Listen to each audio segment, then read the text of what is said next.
Hello বন্ধুরা, আশা করি সবাই ভালো আছেন। আজকে আপনাদের দেখাবো সরিষার খোল কিভাবে জমিতে দিবেন এবং এর উপকারিতা সম্পর্কে বলবো।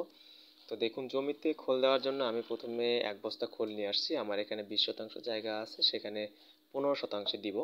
5 শতাংশে আগেই দিছি। দেখুন, এগুলো একটু ভেঙে নিছি, আমি একদম গুঁড়া করিনি, কারণ এতে করে গাছের উপর পড়বে।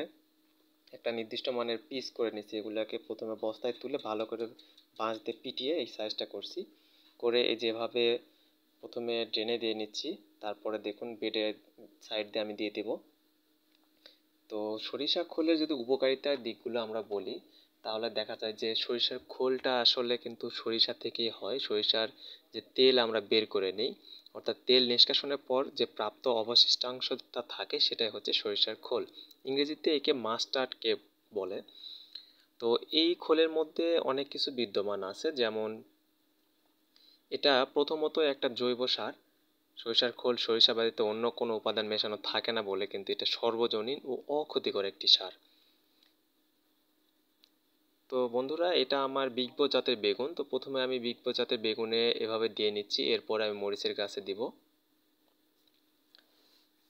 এই যে দেখুন, এভাবে প্রত্যেকটা বেডের যে নালাগুলো আছে, নালাতে আমি দিয়ে দিচ্ছি। এই যেটা হচ্ছে আমার নাগাফায়ার জাতের মরিচের গাছ, এটার বয়স 37 দিন, ফুল আসা শুরু করছে। এবং আপনারা জানেন যে সার দিয়ে বেঁধে দিতে হয়, আমি সবকটা সার দিয়ে বেঁধে দিছি। তো আপনারা চাইলে এটাকে ভিজে রাখতে পারেন 7 দিন, তারপর 1 লিটার খোল পচা জলের সাথে 10 লিটার ভালো জল মিশিয়ে আপনারা কিন্তু গাছে বা জমিতে দিতে পারেন। সেটা হচ্ছে ভেজানোর ক্ষেত্রে। তো খোলের মধ্যে কি কি আছে সেটা যদি আমি একটু আপনাদেরকে বলি বিস্তারিত। দেখুন, এই খোলটা যখন আমরা ব্যবহার করি, এর ফলে গাছের প্রয়োজনীয় যে ফসফরাসের যোগানটা কিন্তু দিয়ে থাকে। এর মধ্যে কিন্তু আছে নাইট্রোজেন, পটাশিয়াম এবং বিভিন্ন ধরনের মাইক্রো ও ম্যাক্রো উপাদান।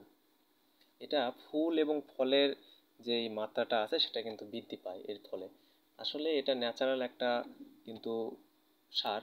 আপনারা গোবর সার, ছাই, তারপর সরিষার খোল এগুলো দিয়ে দেখবেন গাছের চেহারা একদম পাল্টে যাবে। তো আমি ড্রেনে দেওয়ার পর কিন্তু একটু হেঁটে এগুলা যে জলগুলো আছে এগুলো নাড়াচাড়া করে দিব। এখন দিয়ে রাখতেছি, বিকালে এসে একবার আমি পা দিয়ে এগুলা একদম একটু নাড়াচাড়া করে দেবো, এতে করে বেডে সুন্দরভাবে লেগে যাবে। এবং তারপরে এই জলগুলো যখন বসে যাবে তখন এটা গাছে খাওয়া শুরু করবে আর কি। তো বন্ধুরা, এরপরে এটা দেখতে পাচ্ছেন, যেটা আমার হচ্ছে ধূমকেতু জাতের মরিচ, সেখানেও দিলাম। দেওয়ার পরে এখন ফিল্ড জাতের বেগুনে দিচ্ছি। এটা হচ্ছে ফিল্ড জাতের বেগুন। তো আজকে এইটুকুই আপনাদেরকে দেখাই।